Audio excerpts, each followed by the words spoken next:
بسم اللہ الرحمن الرحیم۔ شروع اللہ کے نام سے جو بڑا مہربان اور نہایت رحم کرنے والا ہے۔ یہ واقعہ حضرت ابراہیم علیہ السلام کے بارے میں ہے۔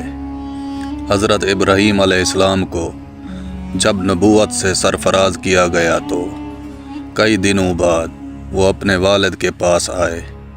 انہوں نے دیکھا کہ ان کے والد بت تراشی میں مشغول ہیں۔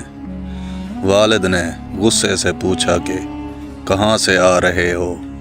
حضرت ابراہیم علیہ السلام نے ادب سے ایک چھوٹا بت اٹھا کر کہا، ابا جان، آپ ایسی چیزوں کو کیوں پوجتے ہیں جو نہ سنتی ہیں نہ دیکھتی ہیں اور نہ ہی آپ کے کسی کام آ سکتی ہیں؟ مجھے اللہ نے وہ علم دیا ہے جو آپ کے پاس نہیں ہے۔ آپ میرے ساتھ آئیں، میں آپ کو سیدھا راستہ دکھا دوں گا۔ والد نے غصے سے کہا، ابراہیم، اگر تو نے میرے معبودوں کے خلاف کچھ کہے گا تو میں تجھے سنگسار کر دوں گا۔ حضرت ابراہیم علیہ السلام نے ادب سے سلام کیا اور کہا کہ میں آپ کے لیے اپنے پروردگار سے مغفرت کی دعا کروں گا۔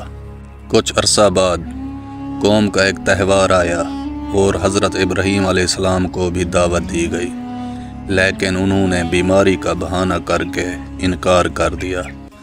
جب پوری قوم میلے میں گئی تو حضرت ابراہیم علیہ السلام ایک کلہاڑی لے کر بت خانے میں داخل ہوئے اور سب بتوں کو توڑ دیا سوائے بڑے بت کے، اور کلہاڑی اس کے کندھے پر رکھ دی۔ شام کو قوم جب واپس آئی تو بت خانے کی تباہی دیکھ کر حیران رہ گئی۔ انہوں نے کہا کہ یہ کس نے ہمارے معبودوں کے ساتھ کیا؟ لوگوں نے کہا کہ ہم نے ایک نوجوان کو ان کا ذکر کرتے ہوئے سنا ہے، اس کا نام ابراہیم ہے۔ حضرت ابراہیم علیہ السلام کو بلایا گیا اور پوچھا گیا کہ کیا یہ کام تم نے کیا ہے؟ انہوں نے کہا کہ یہ کام بڑے بت نے کیا ہوگا، اگر یہ بول سکتا ہے تو اس سے پوچھ لو۔ قوم خاموش ہو گئی اور سر جھکا لیا، کیونکہ انہیں معلوم تھا کہ بت بول نہیں سکتے۔ حضرت ابراہیم علیہ السلام کی قوم کے لیے بت شکنی ناقابل معافی جرم تھا، لہٰذا فیصلہ ہوا کہ حضرت ابراہیم علیہ السلام کو آگ میں جلا دیا جائے۔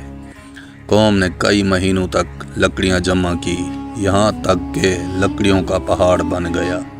شیطان نے بادشاہ نمرود کو مشورہ دیا کہ حضرت ابراہیم علیہ السلام کو ایک آلے منجیق کے ذریعے آگ میں پھینکا جائے۔ جب حضرت ابراہیم علیہ السلام کو آگ میں ڈالا جانے لگا تو ملائکہ اور زمین و آسمان کی تمام مخلوقات نے اللہ سے مدد کی دعا کی۔ اللہ نے حکم دیا کہ اے آگ، ابراہیم کے لیے ٹھنڈی اور سلامتی والی ہو جا۔ آگ حضرت ابراہیم علیہ السلام کے لیے باغ بن گئی اور وہ اس میں 40 یا 50 دن تک رہے۔ انہوں نے کہا کہ ان دنوں کی زندگی سے بہتر دن انہوں نے کبھی نہیں گزارا۔ حضرت ابراہیم علیہ السلام کی محبت، ایمان اور یقین نے اللہ پر مکمل بھروسہ کا عملی نمونہ پیش کیا۔ شاعر مشرق علامہ اقبال نے ان کے عشق حقیقی کو یوں بیان کیا ہے، خطر کود پڑا آتش نمرود میں، عشق عقل ہے مہوا تماشا لبے بام ابھی۔ آج بھی اگر ابراہیم جیسا ایمان پیدا ہو جائے تو آگ کو گلزار میں بدلنے کا اعجاز پیدا ہو سکتا ہے۔